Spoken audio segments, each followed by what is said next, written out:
Bright welcome to the morning brief right here on Channels Television. Let me sound like Kyle. There is one day to Valentine.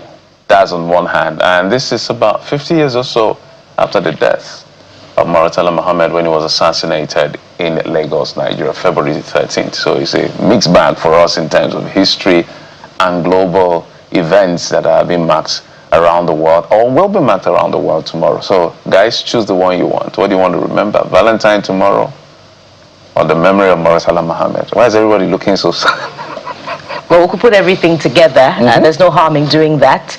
Every day is a gift, but Fridays are special gifts. Good morning and welcome to your perfect morning starter right here on Channels Television. I am Bukola Koka. Which is it for you, Kayode? Well, I'm Kayode Okikulu. Welcome to the show. It's great to have you on this Friday edition. Fun fact, guys. Do you know the day before Valentine's is called Galentine's? Oh, interesting. What does that mean? Take us through it. Fantastic. I've never heard it before. Thank you for that question. You know, when they ask you a question and you're excited about it, you first thank them for the question. So it's a day to celebrate girls, women. That's why it's Galentine's. So basically, people take out that day to celebrate the girls who are their friends. I'm just talking girls and girls, or even men celebrating girls before the main day. So either you're a single girl, at least you have Galentine's to look forward to, or you have girlfriends that you probably won't pay attention to on February the 14th. You have the 13th to pay attention to them. So on behalf of the whole Morning Brief crew, Jeffrey and I were wishing Bukola happy Galentine's. No. You just increased budgetary allocation so long. It used to be one day at this season. Now it's now 2 days. Wait, Jeffrey and Kyrie. Yeah. You have a responsibility tomorrow to celebrate your women, but today, thank you, Kyrie, for that's the idea. Yeah, so you're going to celebrate me today, and my list is very small. I'm going to make it available to both of you at the end of the show, right? Somebody cannot play with you, just small Galentine's. So due to budgetary limited releases, ask INEC and the accountant general. So even Nigeria is having a crunch in terms of the releases of funds. The accountant general on this show is somewhere backstage. Thankfully, he's also male. So I'm going to have a very happy Galentine's Day. Absolutely. We're going to spoil you with work today. The Lord is good. God is good. Okay, so what do we have, guys? All right, so it played out at the Senate yesterday, the National Assembly. This period is for hearing as far as the budget is concerned. So the budget has been passed by the National Assembly. And of course, appropriation period like this, people will, different ministries and agencies of government, including places like INEC, will have to go defend whatever it is they have earmarked as a spending limit for the fiscal year that is being appropriated for. So we understand INEC wants to spend a little over maybe 800 billion, close to 900 billion. 873. That's almost 900 billion to execute the 2027 presidential, governorship, all of the, call it the general election. Now, the timetable of INEC is meant to be out, say, on February the 20th, based on extant law, which is what we operate, Electoral Act 2020, because the other one has not been passed yet into law. But I think if we have the track of the INEC chairman as to some of the things that were said, let's take a listen. I'll be back. Oh dear, I thought there was a track, but anyway, so that's a spending limit for INEC. I understand that it was asked about the electronic transmission, and there were no comments to that effect. I don't think that was genius of him. That was not smart of the professor, because there's a document as far back as 2019 or so that clearly INEC has a position on its capacity. In fact, I see now that they are circulating the BBC interview that was done with Professor Yakubu Mahmoud, who has again reiterated what I've been saying, that BVAS has offline capabilities, accreditation, capture. It only needs internet for transmission. So when you go to where there's internet and transmission, what I expected the professor to have said, if I heard what happened on that committee level, should have been to say, okay, there's a document. But you know, I just came in, perhaps, possibly, maybe there's an update to the technological capacity.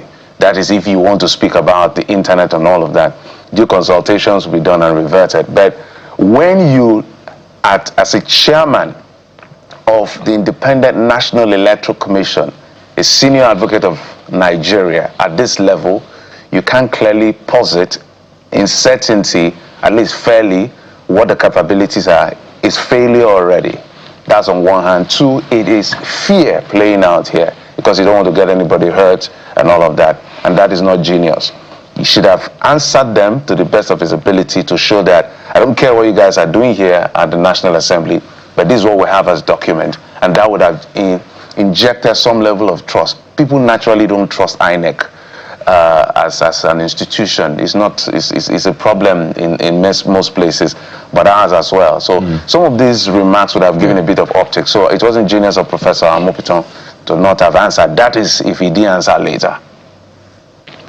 Well, Jeffrey, maybe I should start from the reverse, which is about the technical capability of INEC, and that has a lot of implications as far as INEC's preparedness to execute this election in line with the proposed and highly anticipated electoral reform to reflect a new Electoral Act Amendment 2026, and the high point of which would be the demand for electronic transmission of results. Well, what we have, according to Senate's proposal, is with a backup of manual. So if INEC is unable to project the possibilities and projections in that regard, then it leaves a question mark on why INEC does not have a level of preparedness to articulate what its capacities or its deficiencies would be with that component now fully incorporated into the Electoral Act Amendment 2026. And that also goes to this humongous budget, nearly tripling what INEC received to execute the 2023 presidential election.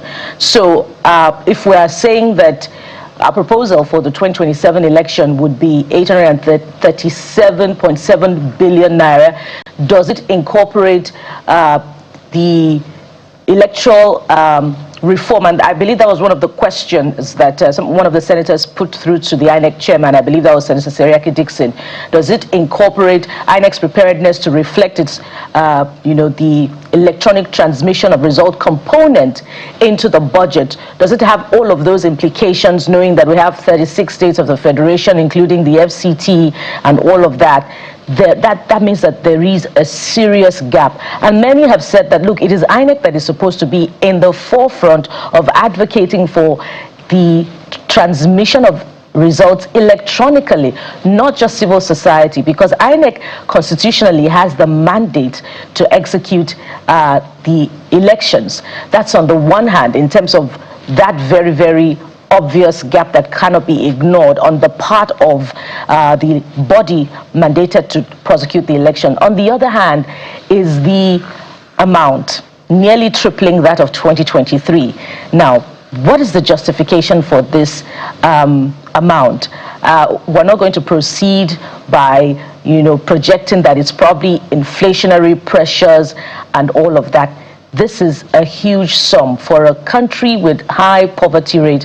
Why should we spend so much on electing the political class while our people do not have all of the opportunities for the pursuit of their aspirations?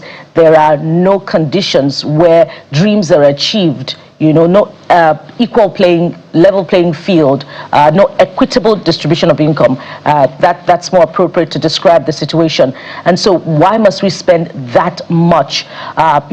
Neighboring South Africa, on the same continent with about 60 million population, spent maybe a quarter of that sum in dollar terms to prosecute its own election. And that was electronic at every level, not just transmission. So why are we spending this much on a process that is manual? We still print ballot papers, we still carry ballot boxes around, we still have a very, very huge personnel executing the elections. For instance, the quotation for the NYSC personnel that will be serving as ad hoc staff for the next election is to the effect of 32 billion naira.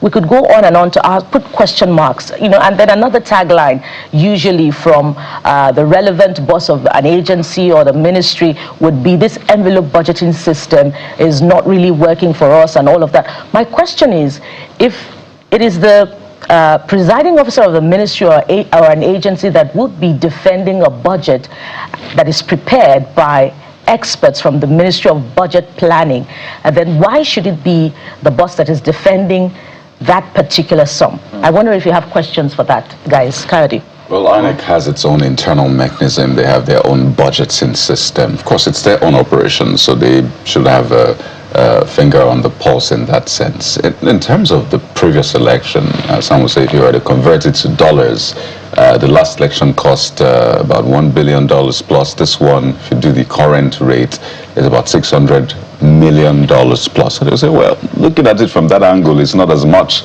as the last election in Nigeria. But due to devaluation. Exactly, due to the devaluation of the currency. So one thing we know is Nigeria's elections are pretty much very expensive. In other climes, South Africa, for example, you have less than $200 million used for the elections. But here's a breakdown, in case you're wondering, where is this money going to? If you're a core member and you're looking forward to participate in that election, you may be excited if this is approved, because it's 127,000 naira, and that's aside the 4,500 naira that you get. But I digress. So what is the breakdown? Operational cost is 375 billion naira. Election administrative cost is 92 billion naira. The commission is also projecting 209 billion naira for election technology costs. So perhaps that includes both electronic and this so-called manual transmission of election results. But mind you, this is different from INEC's 171 billion naira proposed allocation for the 2026 fiscal year, and it goes on and on. So that's some sort of breakdown of this budget. But one thing is clear: when we look at the cost benefit analysis of what we spend on our elections, what we get from it, it leaves a lot to be desired. INEC would always tell you we're better than where we're coming from. We're better than the 2007 election, better than the 2000 and what's next after 2000? 2007, 2003, 2007. So you have to do 2007, 2011, 2015, 2020, 2019. So they will tell you that incrementally we are better.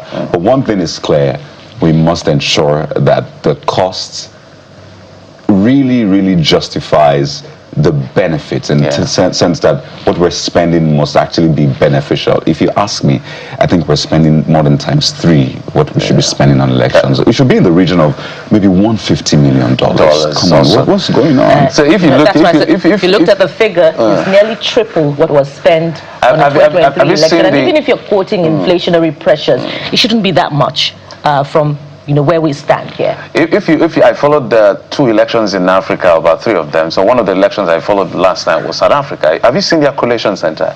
It's beautiful. It's something, it's like a Champions League. You see all kinds of numbers where ANC won, DA came second, and of course KZN, that's Jacob Zuma, and then what's his name, EFF.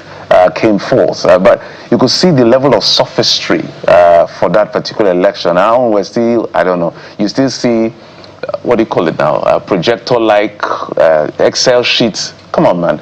So what I'm saying, I'm happy the position that Kyrie has taken in terms of spending.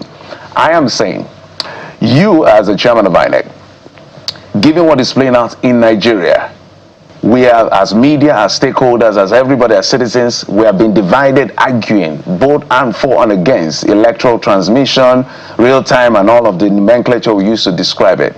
And you're coming to a session with lawmakers to defend the budget that you use to conduct that same election. An aspect is causing controversy, and you do not have an answer for the most controversial element. I think it's very poor of that outing. So the INEC chairman, for me, I would take it as fear. I would not take it as not knowing what to say. He must rise above this and speak for Nigerians and speak for himself as a matter of fact. no matter whose ox is God, so that he send the right signal. We continue to say that this thing is about signaling, messaging, and optics. That's my 2 cents on this matter. That is if he didn't answer the question, because what I know is I did not hear him answer clearly about electronic transmission issues. He just wanted to... He spoke to issues around, the platforms we use, the services we use are not owned by us, right? So to some extent, he sort of talked about the infrastructure, but hey, nobody would blame him for not making outright comments, because the ones that were made by Professor Mahmoud Yakubu, even when there was a law clearly saying this is what should be done, we are still replaying it today. So I think it's smart for him to stay back, let the law go through first, so he can look at the law and then start speaking. No, the argument I have... He is not a junior lawyer. No, when he speaks, he's thinking of litigation. I understand what I'm saying. Yeah. I say, if this job that we're doing, there are certain things that if I don't answer, I'm not qualified to sit here. I'm saying listen to my words, there is a document. But the law is still being developed. But you're not Jeffrey, getting the should point. we begin to look at his response against the backdrop of his promise to audit IREV? Perhaps, maybe I'm putting words in his mouth. What I'm saying is that there is a document that clearly spoke to the position of whether Mahmoud failed on his part or not. That's another argument. I'm saying you had all the time to prepare and consult with the techies, with NCC. You're coming to present a budget, and the most controversial issue, you cannot speak expressly and you go around it. What I'm saying, I would have said, look, I said it last time, the report showed 93%, even if it's 2G, and 7% use GSM. As a matter of fact, the BVAS doesn't need internet to this particular point, but things may have changed, but that will be dependent on this, that. Do you understand what I'm saying? And to buttress what you're saying, I'm saying this is a second so for me there's no excuse. Pardon me, this is a second interface with the relatively new INEC chairman, who has had time to prepare and acquaint himself with the responsibilities of his office based on the resources and the infrastructure available at his disposal. And so this second scrutiny should have presented him an opportunity to make a defense on that critical aspect of our electioneering process, which is the technological aspect. And we could weigh this against the backdrop of his promise upon appointment to audit IREV. So perhaps his answer could have been more competent than what was presented. Kadi, Jeffrey. So there you have it. All of the angles, the jury's out there. Let's know what you think. But we'll take a moment now. When we return, the front pages will be before us and we'll dissect it as Mr. Dayo Akintobi joins us. We'll be right back.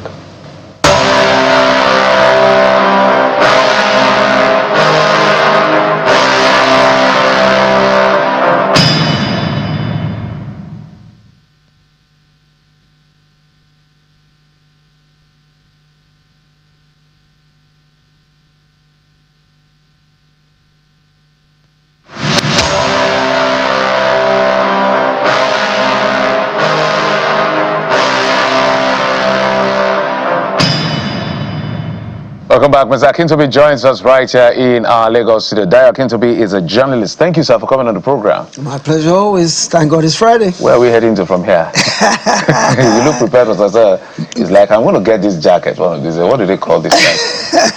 Straight to the office. It's just that Friday is casual day. That's all. All right, fantastic.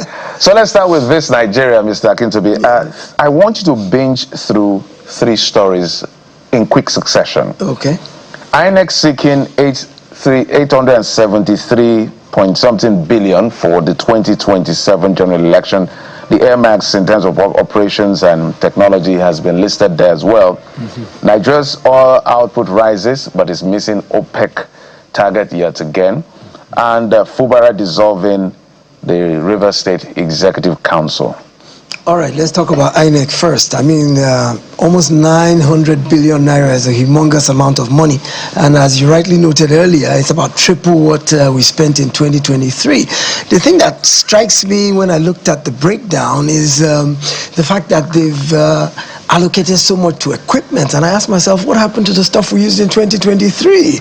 As soon as we use it, does it become obsolete? Why do we have to go and buy all over again? You know, card readers and all the equipment that they used, and probably ballot boxes and every little thing. Why can't we keep those that we used before? Depreciation, amortization. And recycle them 4 years later. There's storage places where we can keep them. Why do we have to buy new things all over again? It's the same penchant you see in the National Assembly and the ministries. When they come in, they all have to have new cars, new desks. Aso Rock Villa has to be renovated each time a new person moves in. So it's just this penchant that we have the money, let's spend it. But the way you look at it is that it's not really like we have the money and can afford to spend it, so we can recycle some of those things. So I think there are ways that we can prune down this 900 billion naira expenditure.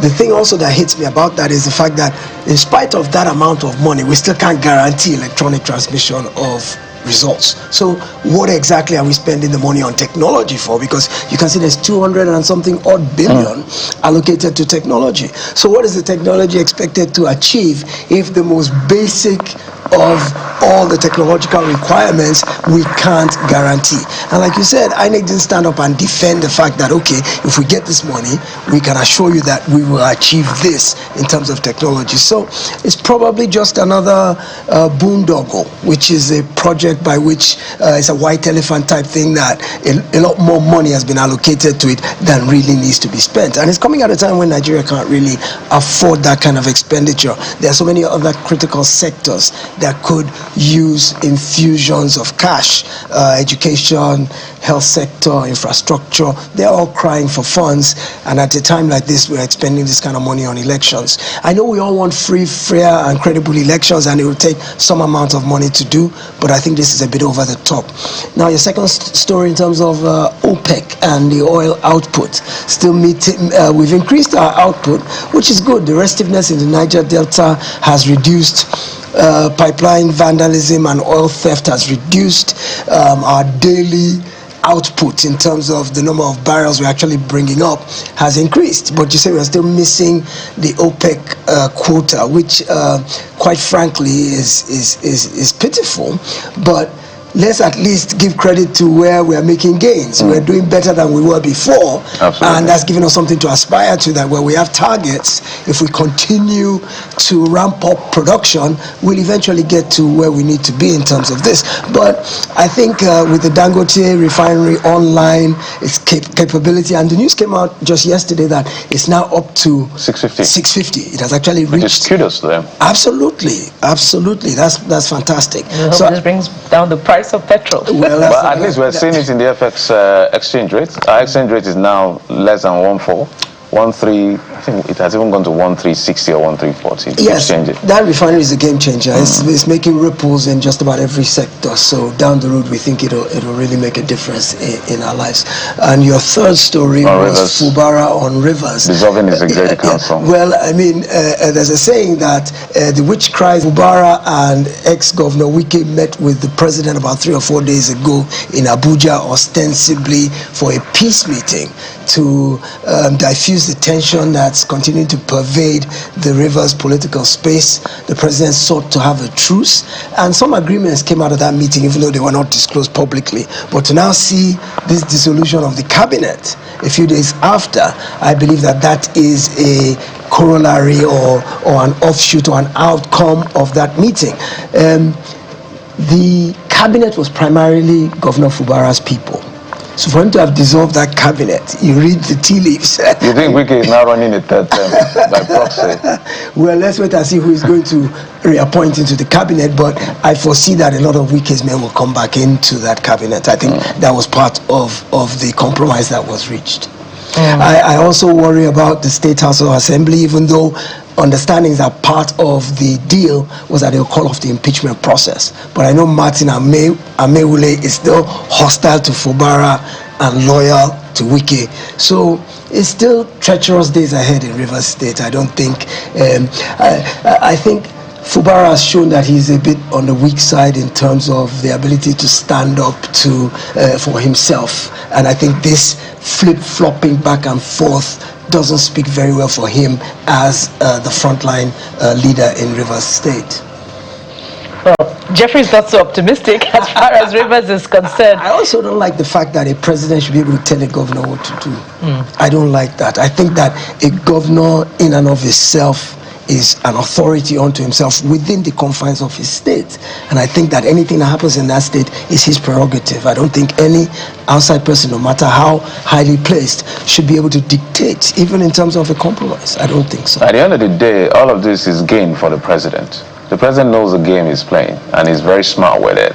So some of them, if they choose to be played, it's up to them. But because I have the next one. Well, I was saying that as far as Rivers politics is concerned, he's not very optimistic that Because the I dust know- has settled completely my yet, people. and that they're going to know be their back, temperament. at each other's throats in a couple of Absolutely. months. Well, Mr. Wike said yesterday, we hope this is the last time we come here to try and resolve this issue. But Jeffrey doesn't believe it is. The jury is still out. Let's wait and I'm see. even telling you, let me even project more. Yes. So that, let me make it worse for you. Whether Fubara comes back or he doesn't come back, Yeah. it is still not over. Mark today, February the 13th. As long as the players that are still... Well, that's what you get when you know a place and the people too well.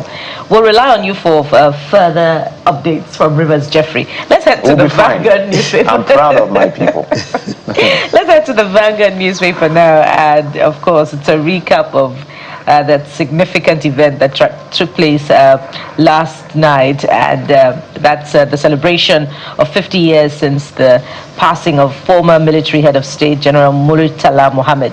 And the Vanguard leads with a very compelling position taken by the late general's daughter. 50 years after Murtala Mohammed, my father treated corruption as emergency, not talking point. Of course, that's ascribed to Aisha Murtala Mohammed. And there are a host of writers here, that give us an insight into what more was said at that event. Says he was a soldier, statesman, and our hero at home. Friday, February 13, 1976, that very dark day when he was assassinated during a botched coup, how madmen with guns went on rampage, Muhammad's tomb, not a night to behold. Today's leaders are not selfless like my father. And this is like holding a mirror to oneself and, or a mirror to the elected and saying this is what you look like. I wonder if the message was lost on them. If you also combine that with what the Emir of Kano also said about how Africans need to reflect based on the weight that General Murtala Mohammed pulled as a leader. What are your thoughts on this? Well, it's a shame that his life was cut short so tragically, and the general sense is that if he had actually lived much longer and been at the helm of Nigerian affairs for a more extensive period, that Nigeria wouldn't be in the doldrums we're in today, because he came in with a mission. He was a man on a mission. He was a man driven with passion, and in the short time that he was there, he revolutionized our entire polity. He took some bold, courageous steps and fought corruption to a standstill, to some extent that he purged the entire civil service, sacked people, created stiff penalties for corruption, and not just the slap on the wrist we see today. And he even was Pan-African. He spoke out against apartheid and played major roles in terms of speaking out against oppression in other countries. And I remember, many of the people probably watching today probably were too young to remember him then. But I remember that during his tenure, there was orderliness, there was discipline, there was, you'd see people queuing in lines, drivers were not going one way, all the misbehavior we see today, the chaos, there was orderliness, because he stood He was a principled person, and he didn't just talk the talk, he walked the talk. And you could see under his tenure there was no lavishness, the kind of extensive convoys we see today, the private jets, the presidential fleet, or the elaborate living conditions of our leaders. He was very austere, and he eschewed any type of, he was the type of leader who would say, tighten your belt, like we're being told to today, but he tightened his first. So he led by example.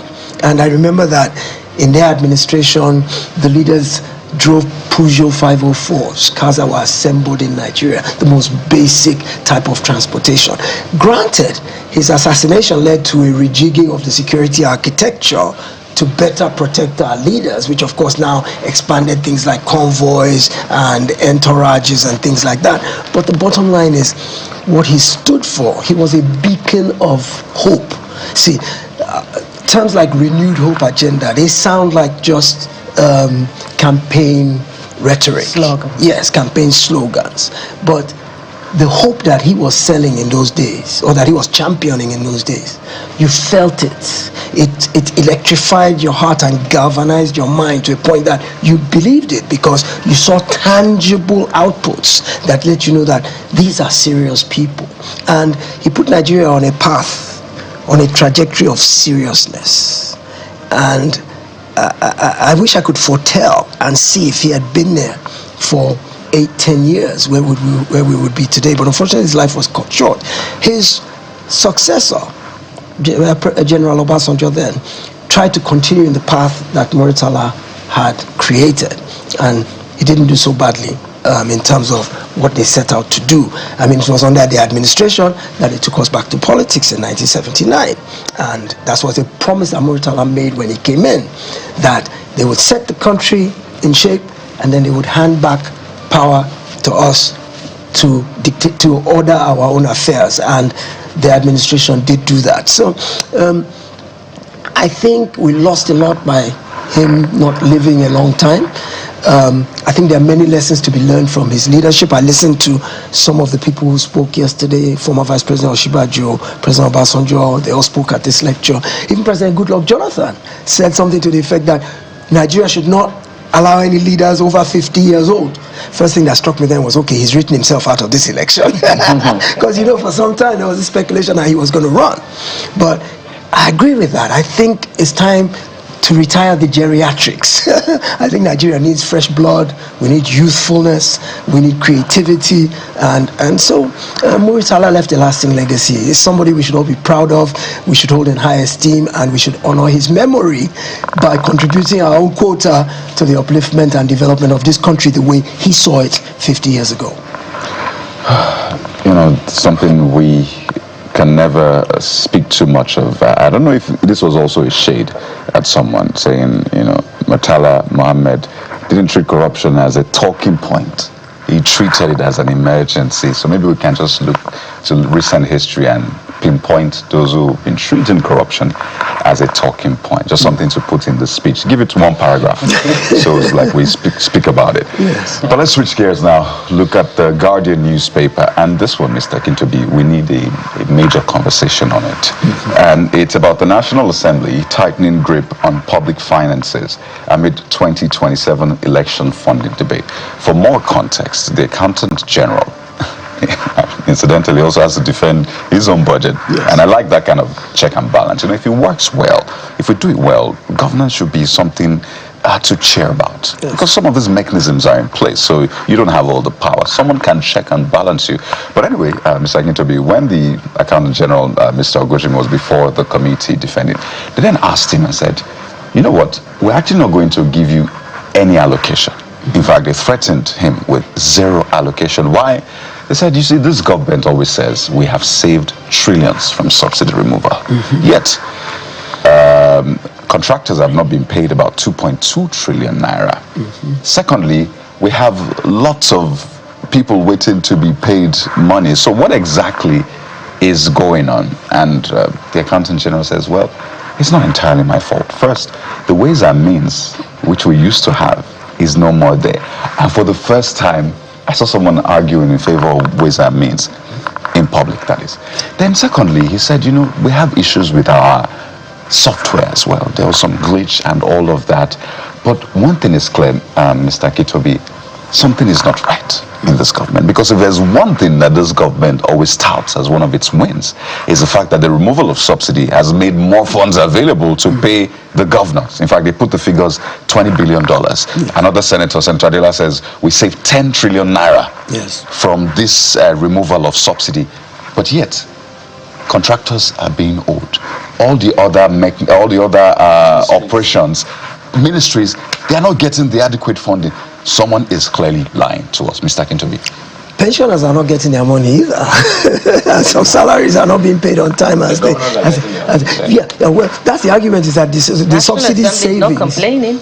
No, the subsidy savings goes to the governors, is what they're saying. So it's as if the federal government is trying to say, well, we don't have any additional extra money, which is not true, because they don't give all of the subsidy savings to the governors. They retain some. So definitely there's there's a lacuna somewhere between receipts and payments. Who is shading the truth, we don't know. But if you look at the amount we save from subsidy and our normal earnings anyway, in terms of all of our oil exports, the revenue that's accruing to the government, taxation, all of that, we have a lot more money at hand than what our expenditure is. So there shouldn't be issues in terms of settling outstanding obligations. It breaks the heart when you see contractors protesting outside National Assembly and shutting down the FCT ministry because they are owed trillions of naira in past due obligations. And you ask yourself, is this an administrative snafu?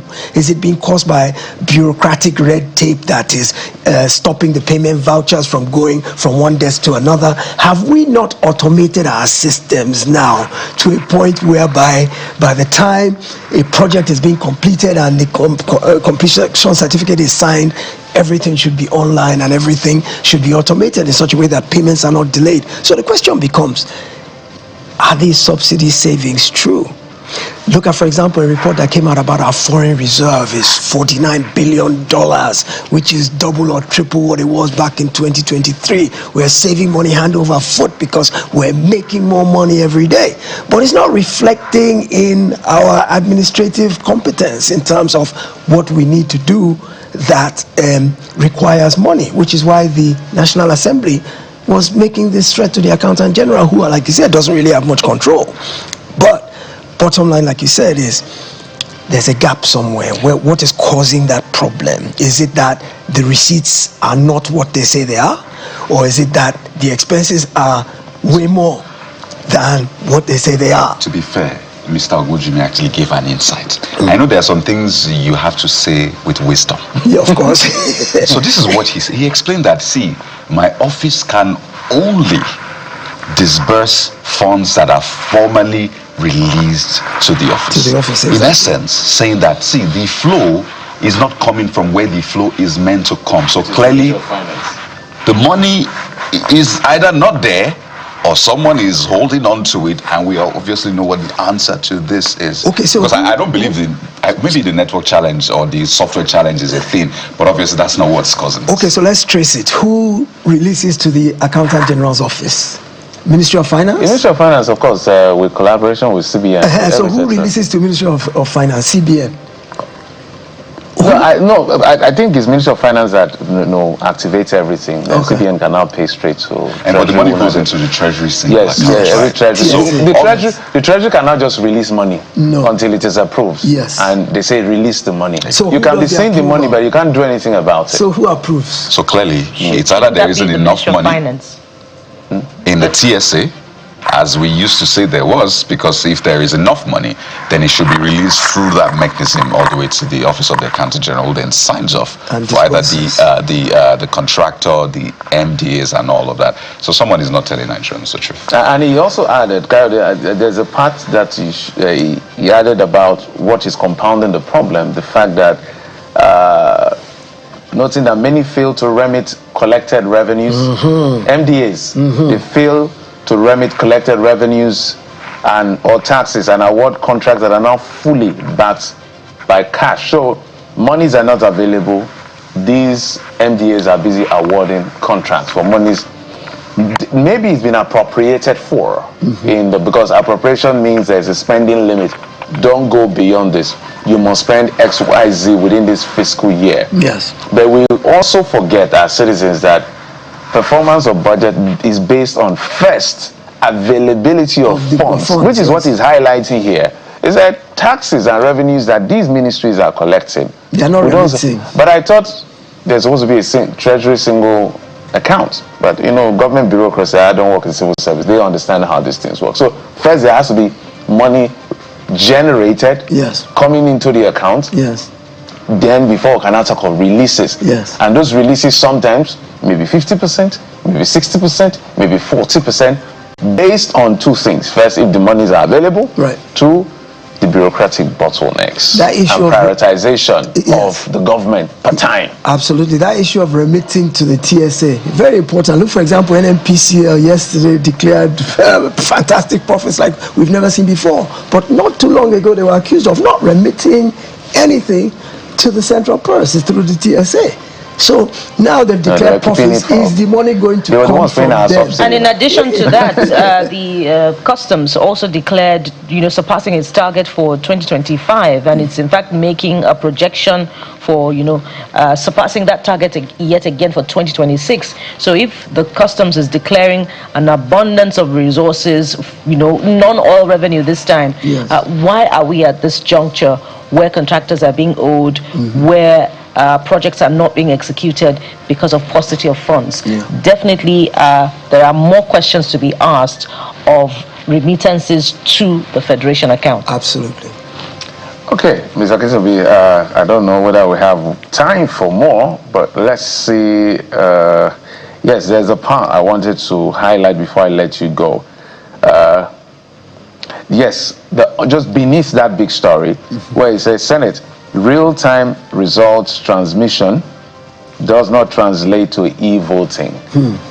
Because I know that some people mistaking result transmission for e-voting. Say, where does it happen? We don't do e-voting. As a matter of fact, we accredit electronically, we vote manually. We're supposed to transmit electronically and collate manually. So this is important for the Senate to highlight, although a lot of us disagree with their position because they are solving a non-existent problem. What's your take? Well, why don't we just make everything electronic? I think. I mean, if we can accredit electronically, then we vote manually. Why can't we go and push a button and vote? And then that's a tall order. Yeah, it's a very tall order, especially with the infrastructure as limited as it is, not robust enough already as it is to even just do electronic transmission of votes. But yeah, e-voting is futuristic, but I don't think it's something we should dismiss outright. But clearly, this distinction should be made that electronic transmission of results is something entirely different from e-voting. There's still, the majority of the process is still manual. The part that is electronic is still very limited to just those two elements. And I would say that anything that would lend credibility to the elections, any process that would lend credibility and give transparency is what we should all adopt. Yeah, I know we're supposed to even maintain a national electronic register of election results according to section 63, 60 subsection 3 in the old law. And I was reading the Supreme Court judgment the other day, and I found out that, Mr. Kisobi, to be very fair, guys, if you don't win election, especially presidential election, on the field, to obtain it in court, tough. I don't want to be absolute, so let me say borderline impossible. Tough. Because if you look at the judgment of court, it will say, first you have to establish non-compliance. Non-compliance you have to establish. Then the second part is that you have to establish how non-compliance could have altered the outcome of that election. And the judge even said, at that point, it's not legal, it's not rhetoric, it's not grammar. They use those words. They say it boils down to number. They were advising the lawyers, if you don't have numbers, whatever you're saying here, you don't have a case at all. I'm quoting literally verbatim what the judge said. So this is why I'm thinking to myself, 176,000 polling units, over 8,000 wards across the country.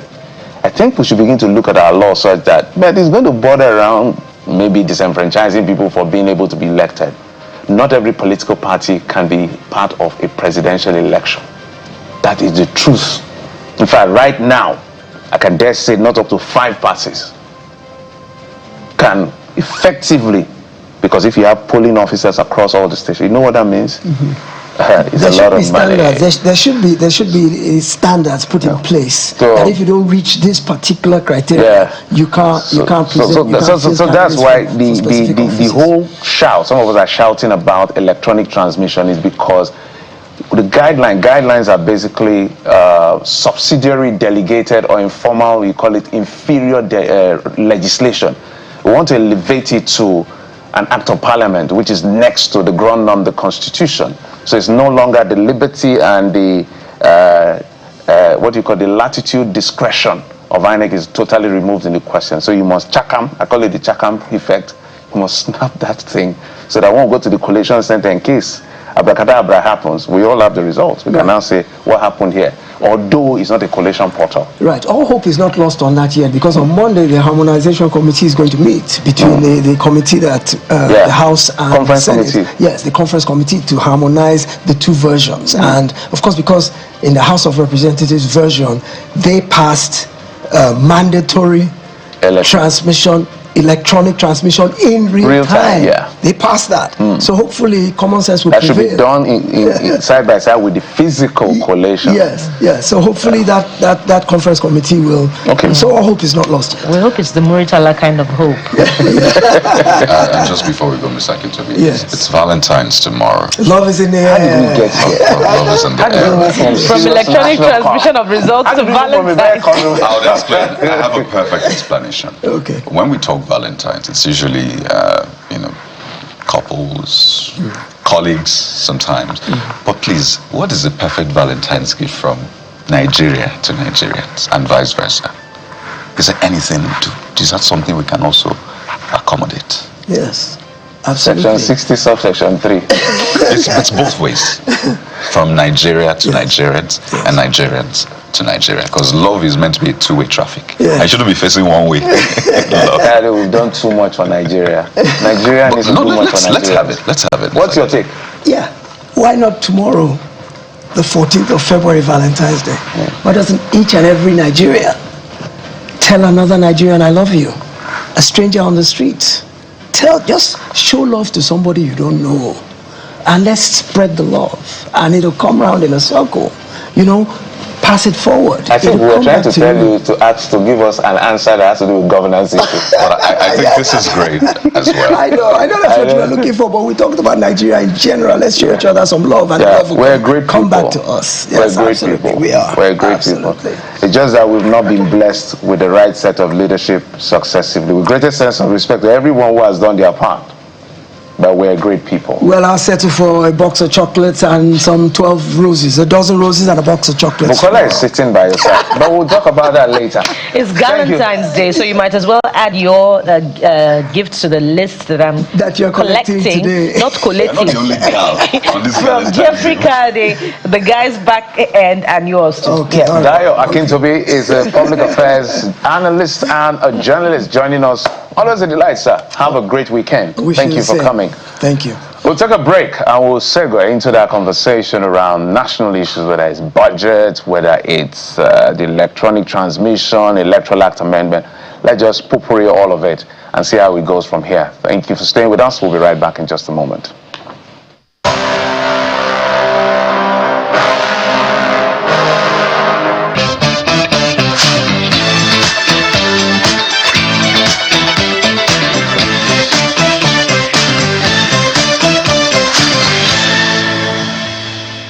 There's a lot that Nigeria can do for you. Yeah, there's that saying that do not think of what your country can do for you, but what you can do for the country. But it's a symbiotic relationship of sorts. Yes, your nation has to do something for you, but there are times you have to literally nudge the nation to do that thing for you. So this morning, call it a precursor to Valentine's. We want to talk about civic activism in the sense of calling leaders to account, speaking out, and ensuring that the right things are done.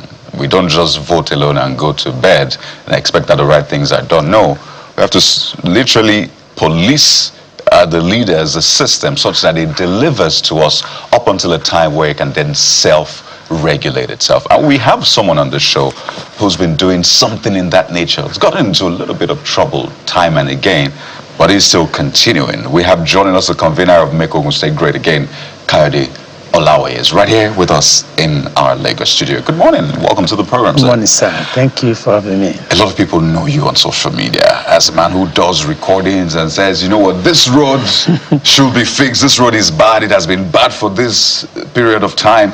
This governor, you need to fix the road.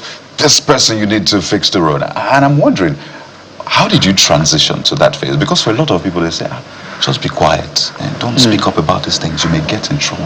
Just pray about it. But you have gone beyond prayer. How did you get to that point? Thank you, sir. I say it began with a burden and a passion to do something that is more than sitting within the four walls of church. You see, the way we were brought up, we had to attend church every Sunday, take sermon, go back home, on routine like that. But I discovered that there are more to that. That if the church does not contribute to the well-being of the community, then we don't have right to exist as a church. So it has been a burden, nursing over the years, that if we are not useful to humanity, we don't take part in how our environment is being governed and run, then we have no reason to be in existence as a church. So over the years, I've been nursing that we must take part. We must be part of politics, part of governance. We must be useful. We are not just there thinking about heaven. If it is all about heaven, then we should have gone by now. So we are here. Why can't you contribute to how this environment will be better for all of us? So that is the passion that pushed me. So for context, in case a lot of people are wondering, maybe I know this face. Let's show you one of his videos. A lot of people know you as Pastor Kayode Olawe online. So I'll show you one of his videos where he highlights particularly terrible road infrastructure in Ogun State. I mean, look at this road. This is a road in a state. It's not in the hinterlands in that sense. No. So you've highlighted some of these roads. Maybe we can take a listen to some of those things. But I'm very curious. In this your journey, yes, sir, how much of roads, terrible roads, have you uncovered if you're keeping count? And what is primarily the reason that you found out for us to still keep having terrible roads in 2025, 2026? That's right. So how many and why, if there's any reason you found? Now, I began this work officially October 7 last year. And to date, I post at least 2 impassable roads every day. Sorry, 2 every day? 2 every day. Since October 7 till yesterday, I posted 2 impassable dead trap road. So that's 5 months, give or take. Yes. So 5 times 30, just rough estimate. Just look at that. That's 150 times 2, just look 300. And I have not covered half of those places in Ogun State. What? Has there been any reason? Why? Have you found out? Why? Yes, I think it has to be because of the unwillingness on the part of our political leaders and lack of understanding of leadership. Many of them don't understand that you are there to better the life of others. It seems we see politics as business. Let me make what I can make and get out of here. There's no passion for people. There's no passion for how do they live, how do they survive. We don't think about how people we enjoy their life. We just get their vote, sit in the office, sit on their location, spend the fund, count the years, get out of the place, and leave it like that. So this thing did not happen today. This is just the accumulations of what has been since. Let's listen to this one. Yes. Just listen and then we'll be back for more. Able to fight to do community again, so they are stuck here, and I want to take you inside so that you can see how it is. Can I even have one Okada man? Pick another Okada, please come. These are the Okada people here, please. Look at them. At least on the knee. ẹ̀yin lẹ ṣe àbí. ìjẹta 1,000 from Mr. Olokada to do this road. But you're under Ogun State. Do you see your governor? What about the local government? What of House of Rep? They don't remember you at all. Even the flood go, oh she better buy you, oh better lele you. Because of no rain. Yeah,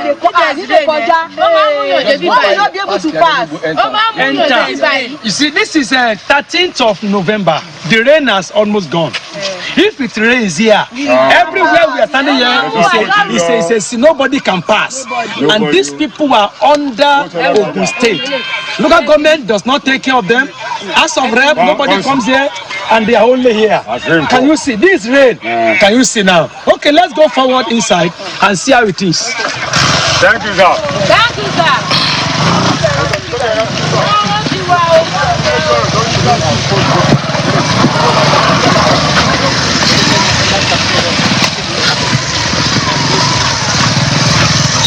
So we are going inside. We want to see how the community look like. I was told that inside the community, they have a secondary school and they have a tertiary education. Both of them are not functioning again. Their students or pupils don't go to school again. And government seems to have neglected them. And they are under a government, Ogun State government. Please, let's go inside and see that primary school, that tertiary education. And of course, I want to meet some individual there. So we reached out just to get a balance for this conversation to the Commissioner for Works, the government generally in Ogun State, just to help us get a better understanding. This is not targeted at any state. I can tell you we can go around the country and find this situation. But particularly for this one, we're told that the Commissioner is not around, and we hope that when he's around, is able to join us on the program. But Bukola, to you now. Well, it speaks to the potency of citizen journalism. This may not be efficacy now, because if I asked Pastor Kayode how much feedback you have received in terms of a response of the Ogun State government to those areas where you have drawn attention to. Sometimes, government will present an excuse of, prioritization of certain areas in terms of resources available. But if we multiply the number of places you have been to by the duration, then we'll have quite a number. So what feedback have you gotten so far in terms of response of the Ogun State government to the areas where you have visited? But first, tell us the location of the last two videos that we watched. Okay, the last one was called Konifewu at Ajibode. Ajibode is under Ado-Duota local government. That community used to be a beautiful place, economically vibes, years past. That bridge you saw used to be a very beautiful road. It wasn't like that. The bridge was there, the road was there 10 years, 12 years ago. But because of neglect on the part of the government, the thing began to go down, and the community could not handle the power of the flooding. So the whole thing began to go down. On that time, November last year, the rain was almost gone. It was the bike people that contributed money to make that wooden bridge. At the back of that bridge, you now see that village called Konifewu Ajibode. The schools were gone. In fact, I met with the owner of the secondary school. The woman told me that during rainy season, it is the rain that determines the time they will close. So the moment they see the sign of rain, they must close. Because once it rains, that bridge will be impassable. And the bridge has taken some puppies away. It has been as bad as the that. Bridge has, yes, when the rain comes, died. yes, when the rain comes, you see heavy flooding. So they have lost some puppies. So the moment they see sign of rain, yes, puppies. The moment they see sign of rain, we are closed, and it's under a government. What local government is that? Ado-Duota local government. That's Ado-Duota local government. Because I want to go and check how much is the allocation. So yes, before we cannot talk about the state level. Thank the you. community prior to that one, where's that one? That was Alakpako. That's along Ojajoko, at the back of Ojajoko. You see, that one is under E4 local government. That's Alakpako. Those people, you see that man talking there, he was almost crying. He said, "We are finished. We don't know how to survive any longer. we can't handle this rate, we can't do this problem. He was appealing to the government, begging everyone, and you see that everywhere. So has this compelled action? What feedback have you got? Amazingly, the first feedback I got were attacks. My team and I were terribly attacked. And I was surprised because I didn't expect that. What kind of attack are you talking about? Number one, we got verbal attacks. The governor data boys came online, began to attack us. I was surprised because I expected that they would feel the sympathy. I felt, we have to do something. I got attacked. And the next thing I got was that I was invited by DSS. I said, DSS, for what? For what? I was invited. It was a little bit, I went. I was there for 6 hours. I came back psychologically brutalized.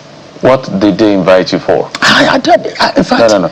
They invited you for 6 hours. You were sitting. I know it's not everything you can put out on TV. Thank you, sir. But what was the reason for invitation? Because if you call me, you need to give me a reason why you're inviting me. What was the reason? Yours sincerely, it is difficult for me to tell. I've been there 3 times. And up to now, I kept asking. You've been there 3 times? 3 times. Why?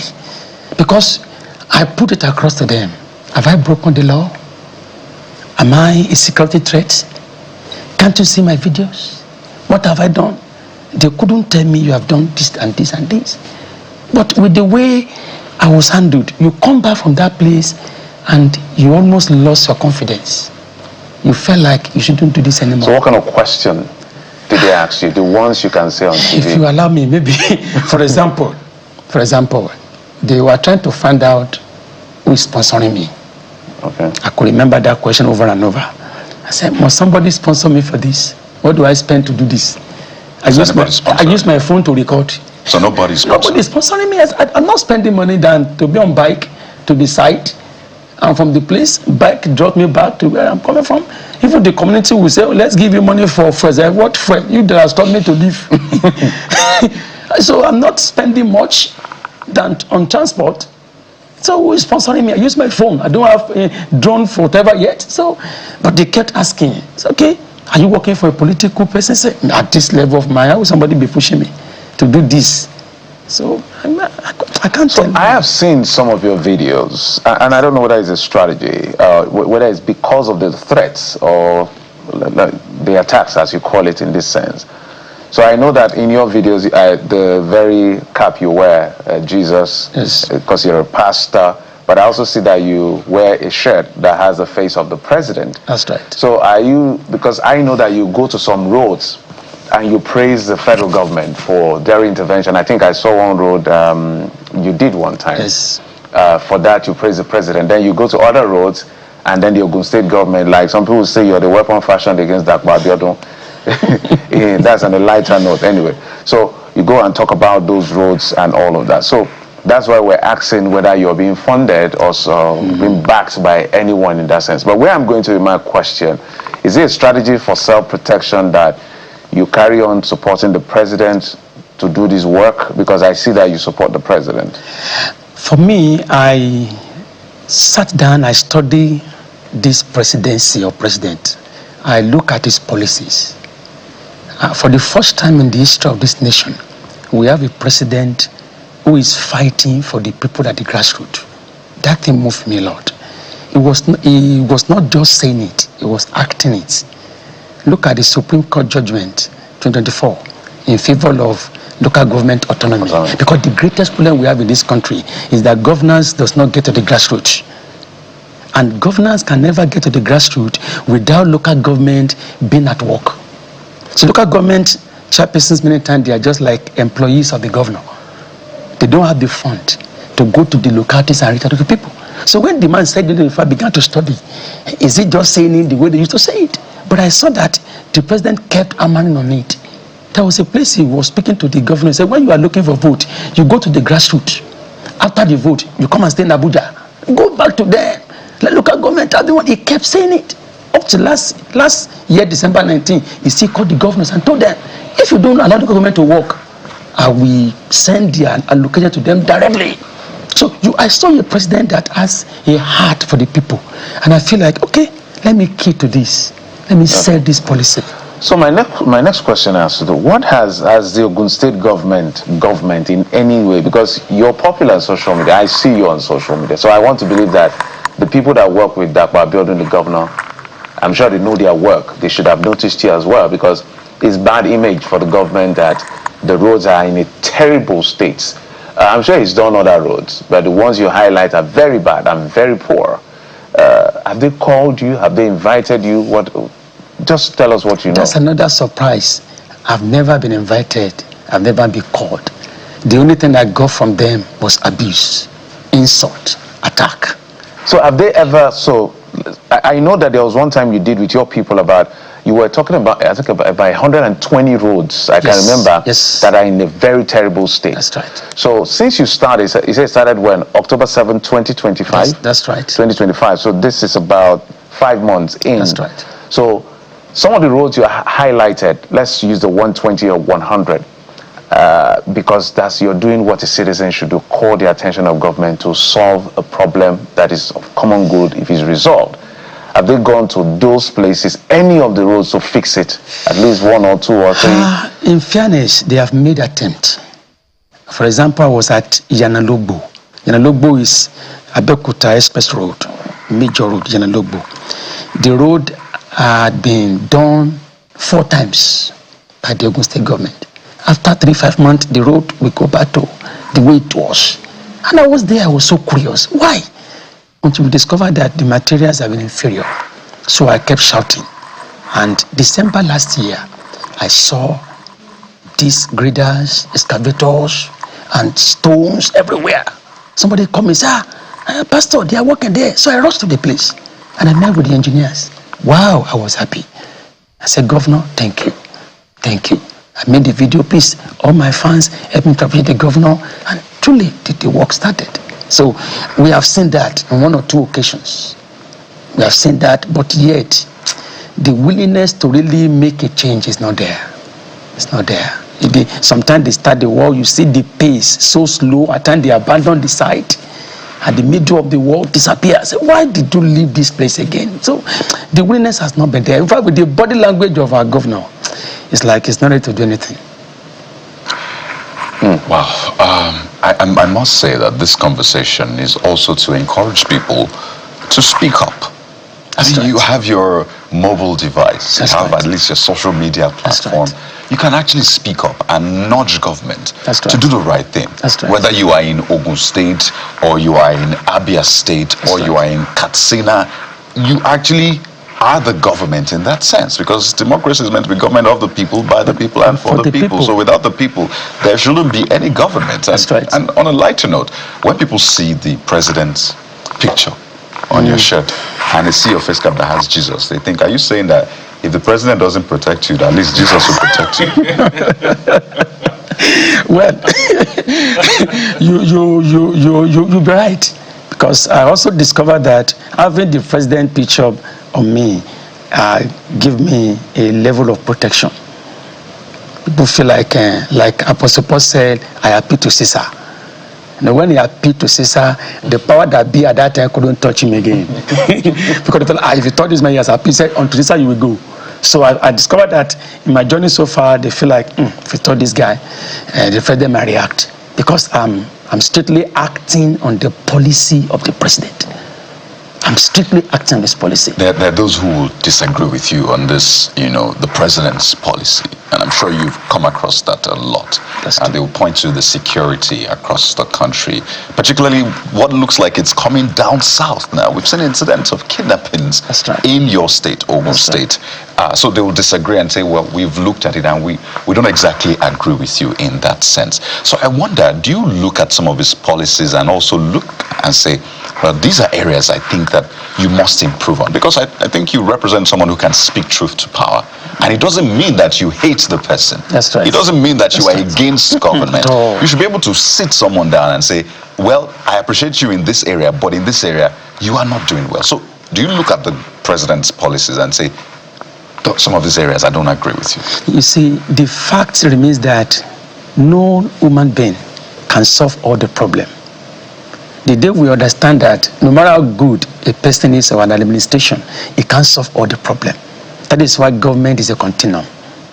But because of our emotion and sentiments, when someone is wrong in one area, we take it to all other areas. So for me, I like to look at which one are you doing where. Let me capitalize on that. He's a human being. He's not an angel. Even God has not satisfied all of us.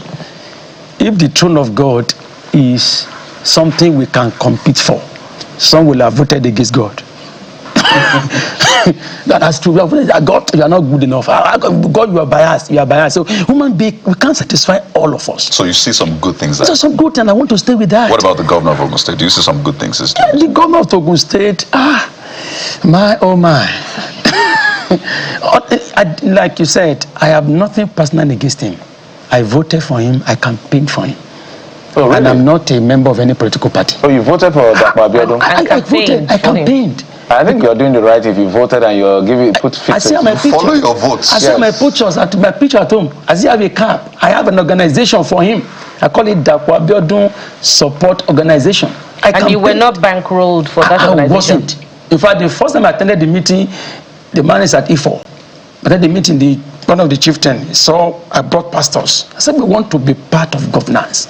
We don't want to sit on the fence anymore. We want to be part. The man look at you pastors. So after we discussed, we're about to go. The man brought out money. I said, we brought our car and we have fuel.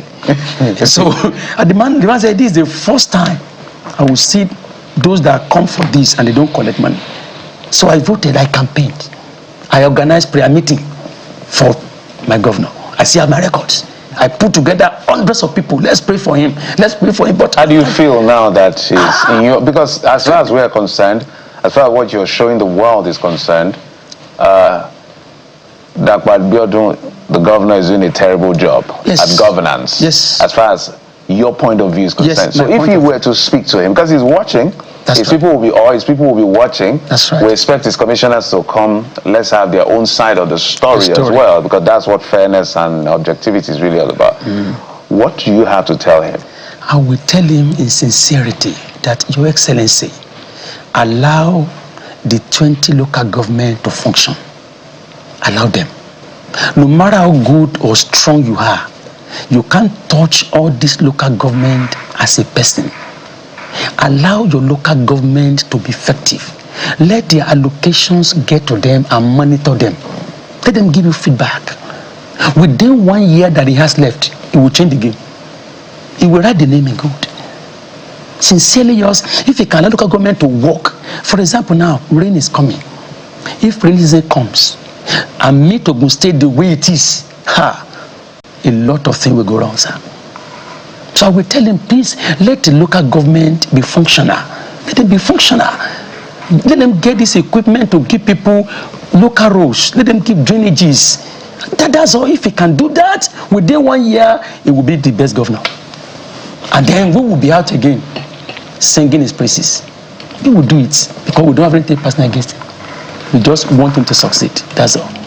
And your point about, the need for local government to work, not just in Ogun State, now across the Federation, brings to mind what happened in Ogun State some 2 years back. That's right. When the chairman of Ijebu East blew a whistle, that's right, alleging that the state government was diverting local government funds. That's right. For which he was prosecuted. That's right. We don't know the conclusion of that case now, but 2 years down the line, local governments are what you say they are, based on your report, and we can back them up with videos that we're watching now. That's right. So my question really is, in your work, in bringing to light these issues, do you interact with local governments, or you just present the decay in infrastructure as they are?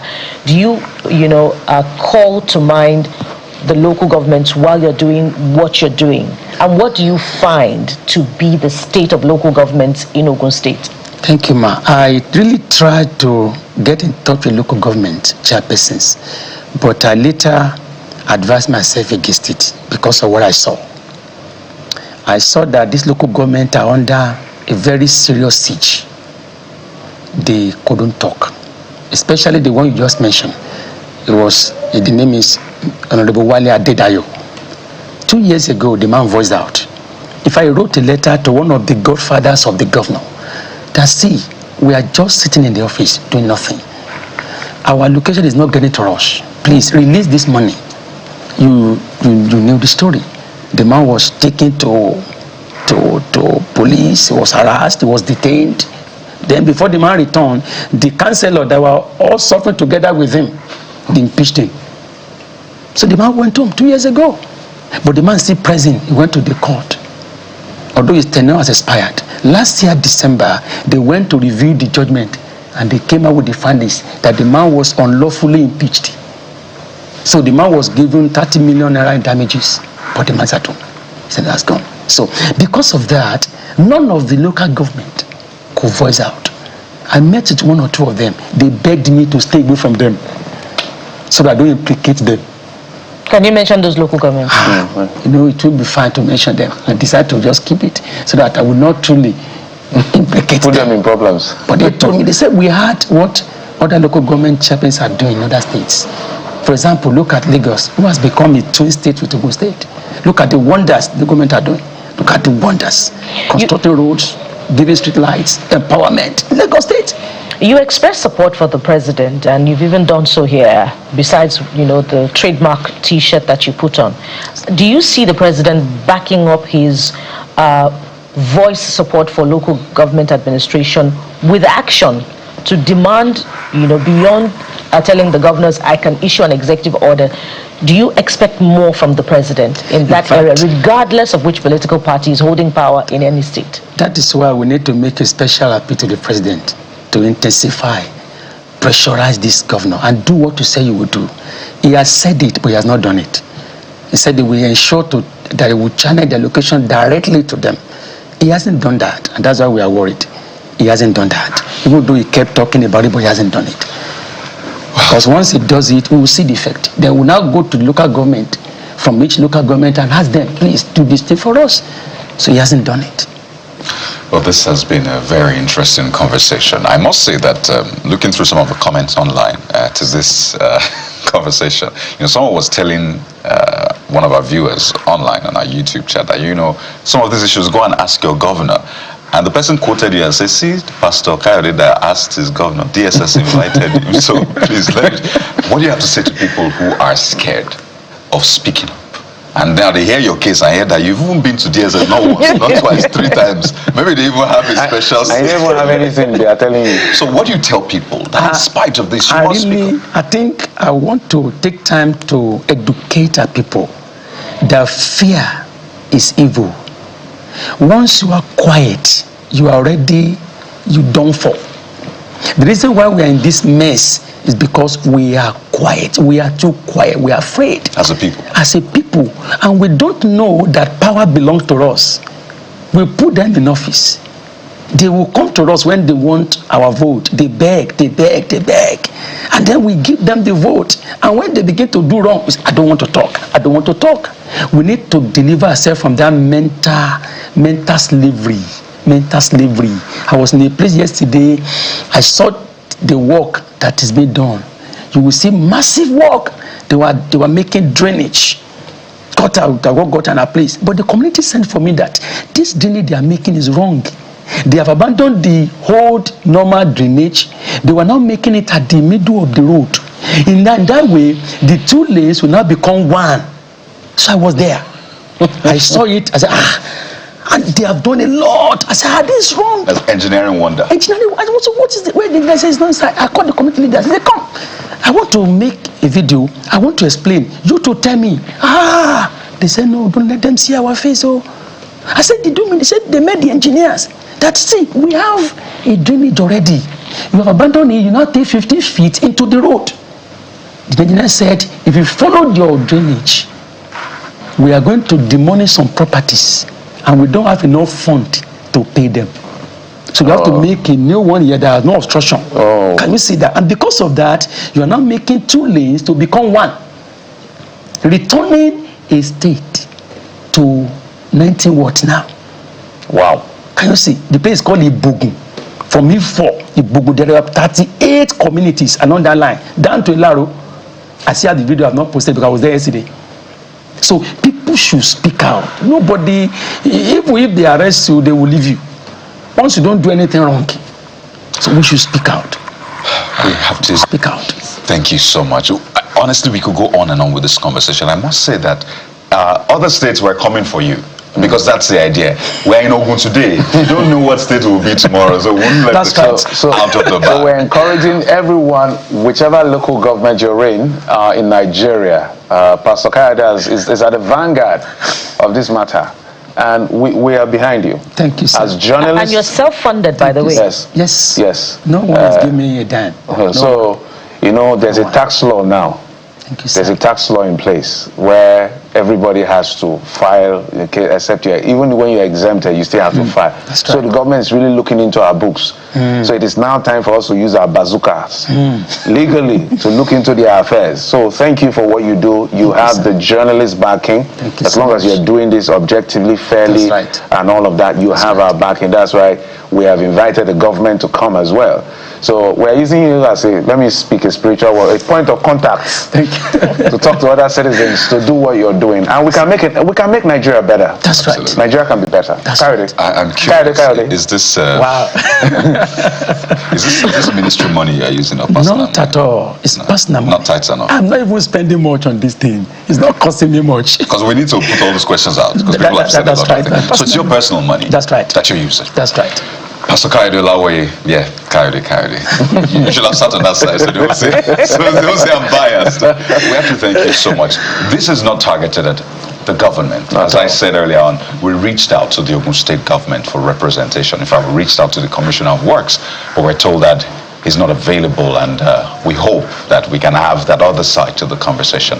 But as we said, other states, we are coming for you. Nigeria must work, and we will not in our keep lifetime. quiet. Pastor Kayode Olawoye, convener, make Ogun State great again. He has the president's shirt inside, by the way. Two-factor authentication. The president and Jesus. Thank you for your time. Yes, sir. I appreciate it. Thank you so much. We'll take a moment now. When we return, we'll walk through all of the big stories making the rounds across board and what you have been saying as well before we get into our Valentine's or Galentine's special. Stay with us.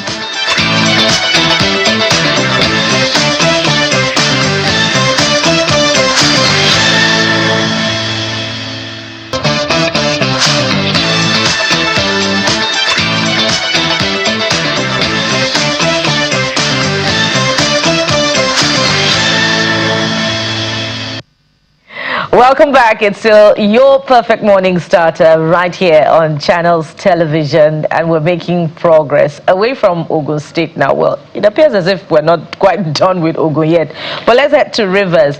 And reports came through yesterday that Governor Sim Fubara has dissolved his cabinet and asked, the commissioners to hand over to the most senior in ministries as the permanent secretaries, they make progress in that state. Of course, this is a response to what we heard earlier from the Minister of the FCT, Nyesom Wike, when he talked about the meeting that they had with the president, and he expressed confidence that this is the last intervention that the president would make on the Rivers matter, and of course, peace and stability would return. But he added a proviso that he expected Governor Sim Fubara to do the needful. So perhaps this is the needful that has been done. And let's take some of your comments to this latest development in River State. And T.G. Daniels is the first writer on this one. T.G. Daniels says, politics in Nigeria is like a season finale nobody sees coming. He goes on to say, but beyond the headlines, the real question is this: how does this affect governance and the everyday River citizen? Are we about to see better alignment and performance, or more tension behind the scenes? Sometimes a shake-up can reset things. Other times it opens a new chapter of drama. Well, he's echoing your thoughts, Jeffrey, on this particular one. That is not quite the end. The dramatic personnel in this matter is, it's not as if one is a perpetual pessimist, but when you've been around and you've seen these things over and over again, you can actually predict the trend. Nyesom Wike, the Honorable Minister, is a very passionate person. He doesn't give up a fight. He's a master at the battle of attrition. So it was a bad move for Fubara if he wasn't ready as governor to fight his political godfather to even get started in the first place. Perhaps he's going to go down in history as one of the governors that in less than 2.5 years into his administration, he was attempted impeachment on him was like 3 times. And there's an ongoing one. Maybe this resolution will be able to solve that problem, which is why the people from the South, let me speak for the South where I come from, we may not have a certain level of rallying point, just like I used to admonish you, my brother and sister here, that your culture, the Omoluabi culture, is a rallying point. The North religion is a rallying point, but outside that, for South, we really don't have that much. So everybody is a lot of the manor in that sense. So there's a strong mind of independence. Everybody wants to do their own thing. So this whole thing, political future of Nyesom Wike, has his eyes perhaps on the presidency. So the Ashewaju model may be one of the things he's looking at, how he can hold on perhaps for long as he can and see what the fortunes of politics can bring him. So perhaps if he succeeds with Governor Siminalayi Fubara, I don't know whether he's going to succeed with the next person, because I don't see Wike giving up on his structure. And whoever comes in who is not able to tolerate some of the things that the persons or people like Fubara are not happy with, this battle will continue, which is why I'm saying that whether Fubara gets a second term or he doesn't get a second term, as long as Wike is still interested in politics, there's still going to be that challenge. So the Rivers people have to make up their mind as to what. I'm just giving you clear terms. You cannot undermine Nyesom. To tell you how forceful he is, even the APC could not protect their own governor. Yes, they made some move. What's his name? The National Secretary of the APC was literally went ballistic on Nyesom Wike, told him, "You're disturbing us." I'm paraphrasing. If you're working in a government, but you're becoming a distraction. Face your work or resign, because what has happened after all of that. Our good friend Daniel Bwala said on an interview, he said, "Look, the Wike has been adequately compensated. So what is this force all about?" All of that talk, how has it ended? It's still Wike. Perhaps it's going to influence who is going to be commissioner. Every appointment that comes from Rivers State perhaps is still Nyesom Wike for the federal level. He has all the House of Assembly members under his purview, local government chairman, ministries, agencies, and all of that. It was done under the emergency rule, which perhaps may have favored him, and now commissioner. So the governor is literally, you call it a political lame duck in this situation at the end of the day. So I don't know how this plays out, but what I'm saying in essence is that Nyesom Wike is going to still hold on to his political fortune for as long as it lasts. So if Wike, if he beats Fubara, let me not say if he has beaten Fubara already in this game so far. If Fubara doesn't get a second term, whoever comes in, there's going to be a resumption of hostility as long as Nyesom Wike has ambition to his political future. Because you need to agree like that. Let me say it the Nigerian way. And I see some of the commissioners putting up their statements already, at least the now former Commissioner of Health, Dr. Adaze Ore, who's related, of course, to the former governor, put up a statement yesterday thanking the people and the governor for the extraordinary opportunity and the immense privilege to serve the people of the state. Well, while we keep watching what's playing out in Rivers State, as we always say, primarily, really, it's the people of Rivers State that will tell you whether they are enjoying this or not, and whether they want this to continue. We can report it, analyze it all we want, but it's government of the people. Who are the people? The people of Rivers State. A couple more comments on that one. I think the Pious. Yeah, that's Pious says, what game is being played here? Because this move is influenced by something, and there is definitely tension in the air. There's been tension in the air for years now, Pious. And it doesn't look like that tension is dissipating. But let's switch gears to something that is, we're certain is in the air, and it's something good, hopefully, for people, if it is done responsibly, and may also end up in breakfast for some other people, the proverbial breakfast. And that is Valentine's. But you should know that Nigeria Central Bank of Nigeria listed money bouquets as a form, one of the forms of Naira abuse. Okay, so we're moving away from reverse politics now. let us tell you, ahead of tomorrow. Yes, there'll be a lot of trumpet blowing or saxophone blowing, a lot of giving gifts, chocolate, if you want to give flowers or ugu leaves, if you want to give our own kind of, you have to bring that in. But well, anyway, something we have seen.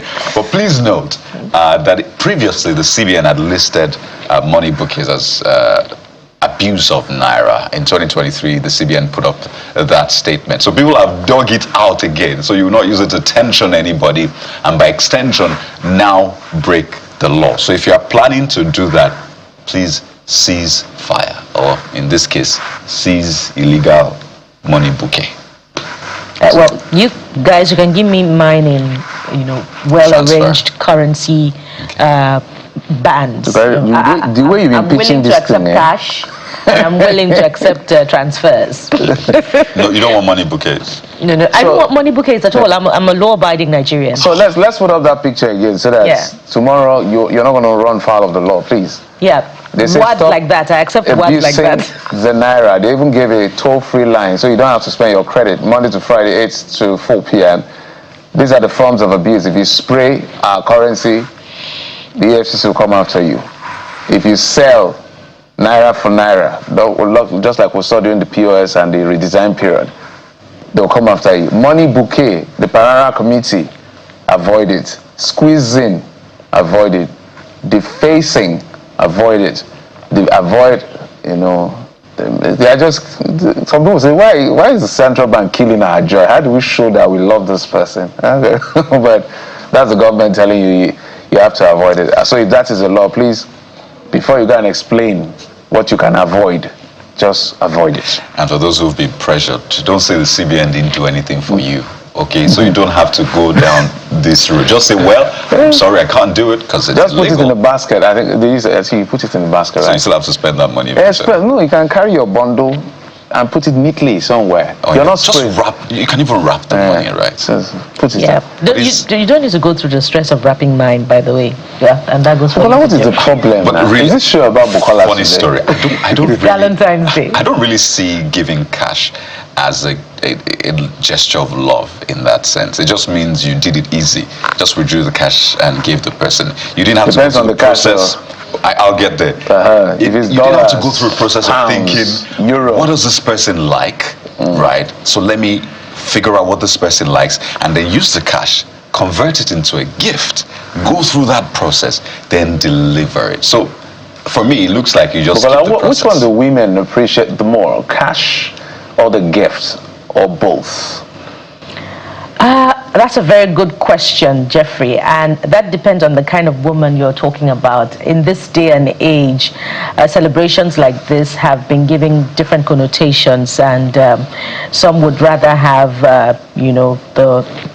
the gesture in kind, not necessarily flowers. I doubt that many Nigerians appreciate going extra mile to give a memorable interpretation to the celebration of the event, which is really what it's about, beyond the jokes about money, and so they would rather have the gifts of cash and the money. But the most important thing is the significance of the day and the significance of those who are celebrating. How do they, what's the word now? Make that memory, one that would be evergreen. I think that's what the celebration is about. Make it evergreen for the celebrators to refer to beyond that day. And that's what Valentine and indeed any other special celebration is about. So money or gift? For me, that grammar, really, you know, answer the question. For me, it would rather be a gift, Thank and you. the So gift of no the need to person, send money and to the gift of the Jeffrey. person. Thank you. But for both of you, I'm definitely collecting my cash gift. So let's move on now to other things. We understand that the Vice President has arrived Ethiopia for the 2026 African Union Summit that will be taking place in Addis Ababa, where heads of government, and also you can see him arriving. This time he's not wearing his agbada. He came quite formal in English attire. So that's our Vice President arriving at the airport in Ethiopia and Addis Ababa, where other heads of states, leaders of governments across the continent will be having this conversation. You know, one of these days, Kyle, we need to go to this AU meeting because I have only one question. And that question is simple. What exactly are you people doing as leaders of the continent when 92-year-old is being elected as president, who is going to be there for almost when he's 100? We have too many conflicts that are avoidable. We account for over 60 to maybe 65% of strategic mineral resources in the world, yet we account for just less than 3% of global manufacturing. So all of these meetings, what is it really? Is it just a gathering just for gathering's sake? And the League of Nations, even the United Nations, is beginning to lose its ability to hold its own. The African Union needs to rethink and reform themselves to be able to be relevant, because I don't think the average African is really interested in what the AU does anymore. The force, the energy, the impact has dwindled over and over. And with the what you call democratic coups being taking place in Africa by the same people that are gathered in that hall to talk about leadership and democracy, which is just a joke. Some of them, by the way, not all of them. It just. Now that you asked, to properly contextualize it, it's called the ordinary session of the Assembly of Heads of State and Government of the African Union. It's the 39th of it. Yeah. Right. So if you're wondering, these meetings usually happen. They almost happen. It's almost as sure as day and night. Whether or not there are outcomes that really impact on the lives of Africans is another thing entirely. But what are they going to be discussing? They'll be discussing the work done on the 3 thematic agenda items of the AU. What are they? Peace and security, integration and sustainable development, and Africa's voice. So they'll have conversation. By the way, it's usually a lot of talk, a lot of deliberations, right? So if you're not one for talk, if you're one for action, you may not really be a fan of this. There's a lot of items on the agenda. The report on African Union institutional reforms. They're going to talk on AFTA.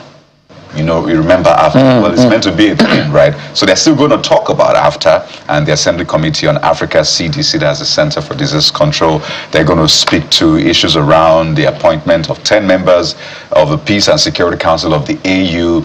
As I said, it's a lot of talk and deliberation on reports, actions taken. But ultimately, as we've said time and again, we need to see a major shift from just talk to real action that would position Africa as a real contender in global affairs, and not the village cousin, not even the village cousin, that's just as village member that you refer to as just one country. So things must change. You can look at it. Africa accounts for a significant portion of instability, global instability, when it comes to the number of violent conflict across the world. You know the numbers. Then integration. I want to go to Nairobi. I want to go to South Africa. I need a visa. 54 of them, they've been meeting every other Eke market day. Let me speak like a Nigerian.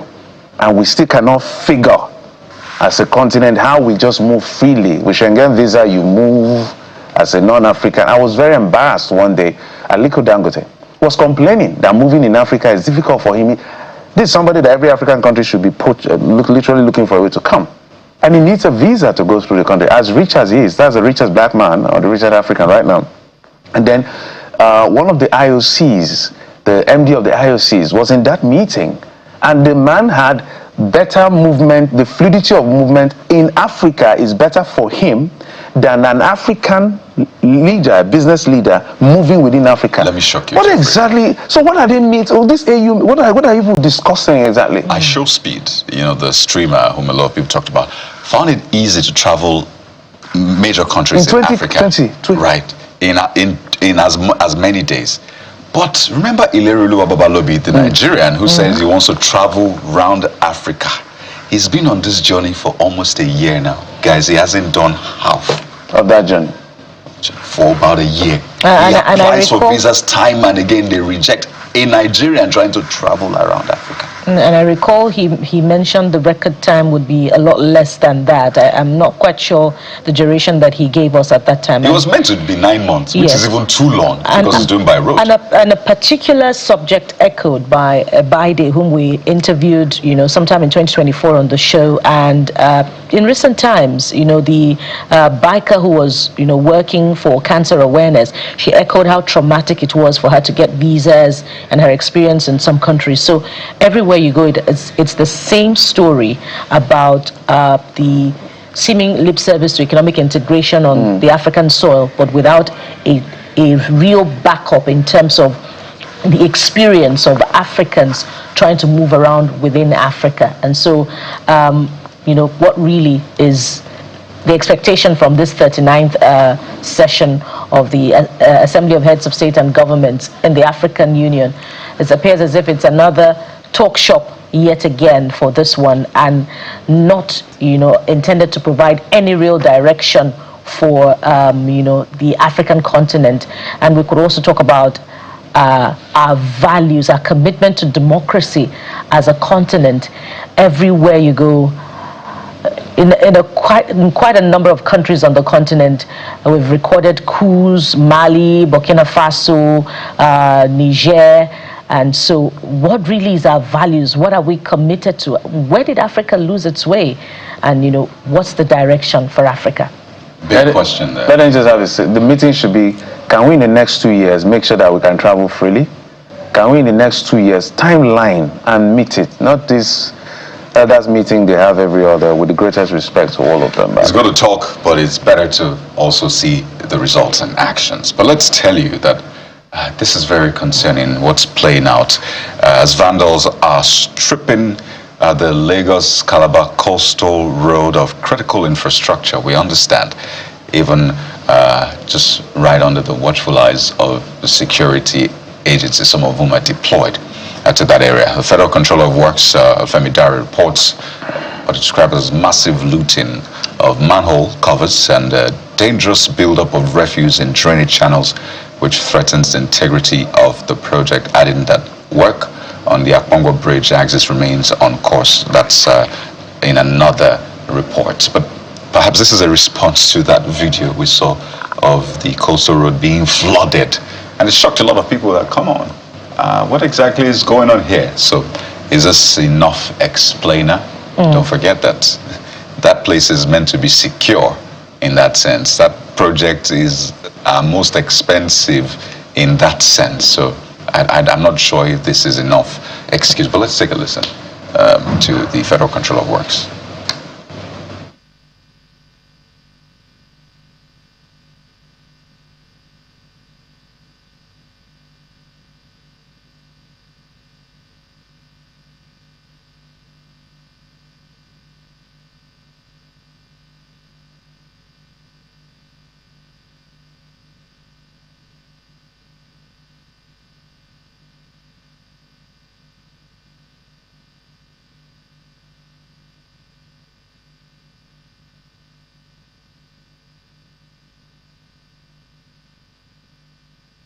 Massive investment from the federal government, and we have Nigerians, they're also Nigerians, they come here in the night, they remove these manhole covers, and then they break the concrete, and then they remove the iron, and then they go away with it. It's so sad. And we have seen, you've seen it yourself. Now, that's one level. The second level, people now come here to dump refuse inside that inside the manhole. They dump refuse there, and so tell me how water will pass inside the drainage system. Water can never pass, and that was the result of what we had yesterday. Now, this is not just happening in one location or two. Beginning from Eko Atlantic, they've removed all the manholes down to the entire stretch of the road, and so when that happens and the people come to drop refuse inside of it, there's nowhere water will go. There's going to be a terrible problem. And that was exactly what we had here yesterday. Now, that is one. Two, look at this fence, the chain link fence. I don't know, the see-through fence. Look at it, made of steel. Overnight today, about 50 of these were stolen. Overnight. 50 of these. They were stolen overnight, removed, completely removed because of the iron. And they carted them away. Number 3, the traffic signs that tells people, okay, divert to this, do this. It tells them the number of kilometers they must drive on the coastal highway. Because it was made of steel, people go there and remove those steel. I was told that this week, 7 of them had been removed. So we brought you here, ladies and gentlemen, to be able to tell Nigerians what is happening on Coastal Road. I was with the Commissioner of Police yesterday, and he told me the number of security agencies that are on this road is massive. I won't mention the number he told me because he's authorized to tell me the number. But he told me that we have massive number of policemen and possibly other security agencies on this road. And that. So the question is, what are they securing?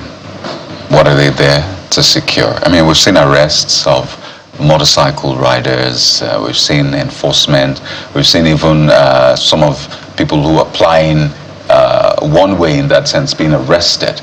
But when it comes to getting those who are stealing the manhole covers or stealing the see-through fence, looks like we're nowhere to be found, guys. We should just make sure that this first 43 kilometers especially, that by the estimation of the government is going to be the most economically viable, has CCTV throughout. All this grammar I'm just upset that it's coming on TV. What are you complaining to? There is police. There is technology called CCTV. They've deployed it on 3rd Mainland Bridge. When you were planning the coastal road, it's a beautiful idea. We may argue about its timing and all of that. If you go to Cape Town, you see coastal road is beautiful.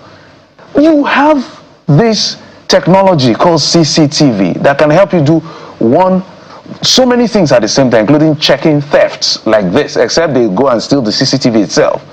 What are you complaining about? For me, this is look, I'm not supporting whoever is stealing. I'm saying that the only way to stop this kind of attitude is to deploy technology, so that when we get them arrested, we'll send them to where they are supposed to belong. If you do the crime, you go and do the time. It's as simple as that. So stop complaining to us. Go get the right thing done. And the complaint should not just be about Lagos-Calabar Coastal Road. There are many other projects. There must be an efficient way of managing the protection and preservation of other infrastructure projects across the country. We're talking about the theft of manhole covers and fences on Lagos-Calabar Coastal Road. Well, what about other major infrastructure projects that are damaged every day, not just by vandals, but also by the weight of articulated vehicles that ply these roads every day? There are projects that have not even been deployed to use, but they are already deteriorating. I'm referring now to the Loto Bridge on Lagos-Ibadan Expressway that has not even been concluded, and we already seeing signs of distress on that bridge. So what is the approach to maintenance of key infrastructure projects across the country? That's a question that should be answered by the Ministry of Works and not indeed other relevant agencies under the Federal Ministry of Works. The Federal Roads Maintenance Agency, what's their approach to managing these infrastructure projects? So dear government and people in government, Nigerians' Valentine's gift is not too much. Just that. Ensure that the dividends of governance is delivered to them. Not even in the most polished way. Yes, we'll get there, but let's start from the basic ones. But that's where we draw the curtains on the program today. Thank you for joining us. I'm Kayode Okikulu. Yeah, Sarah Zili is up next. Don't forget, love is not celebrated only on Valentine's Day. It's every day. We'll be back again next week. I'm Bukola Koka. Yeah, we thought we could bring you a chef to show you what to prepare for, but it didn't work out. But we're going to work out some other time. Thank you for watching. I'm Jeff Rosama. Bye-bye.